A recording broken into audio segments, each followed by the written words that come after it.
Bonjour Javier. Bonjour Rick. Parlez-nous un peu de toi-même avant qu'on parle de ta danse. Eh bien, moi-même, en tant que danseur de tango, ou danseur tout court, Dans ce tout court, j'étais initié par mon grand-père à l'âge de 6 ans. À l'époque, mon grand-père, il m'invitait à jouer avec lui un jeu qui s'appelait El Tango, que lui, il avait joué à son époque avec sa grand-mère déjà, et ainsi que sa maman. Mon grand-père, il dansait avec ma grand-mère, et il m'a demandé de leur accompagner et de suivre ses pas. C'est ainsi que j'ai commencé dans la danse. d'accord. Alors, selon toi, Javier, est-ce que le tango peut être classifié comme une danse folklorique ou une danse urbaine? Et je crois que le phénomène du tango, c'est une culture urbaine, comme à nos jours on trouve cela dans le hip-hop et d'autres danses urbaines aussi également. C'est une culture urbaine. Pourquoi? Parce que c'est une danse, un rythme, même une poésie et une musique qui est née dans la ville de Buenos Aires et Montevideo, à Rio de la Plata. C'est le berceau du tango. On se situe à la fin du 19e siècle.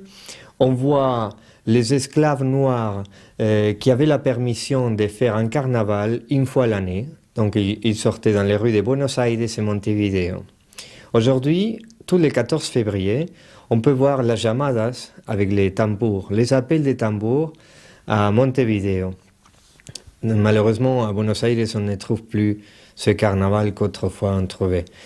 Le tango, c'est un mélange des rythmes européens et de ses racines africaines. Avec la polka, la tarantella, el paso doble, etc., on a vu les premiers Européens qui avaient envie de s'amuser. Ils ont pris le rythme de la banera, un peu plus accéléré, comme la banera de Bizet, de Carmen. On l'a accéléré par les gauchos qui venaient de la campagne de la ville de Buenos Aires, qui, eux, ils étaient des trouveurs, des troubadours, qui improvisaient la milonga, chantaient à la campagne avec un rythme très long, ils improvisaient des vers.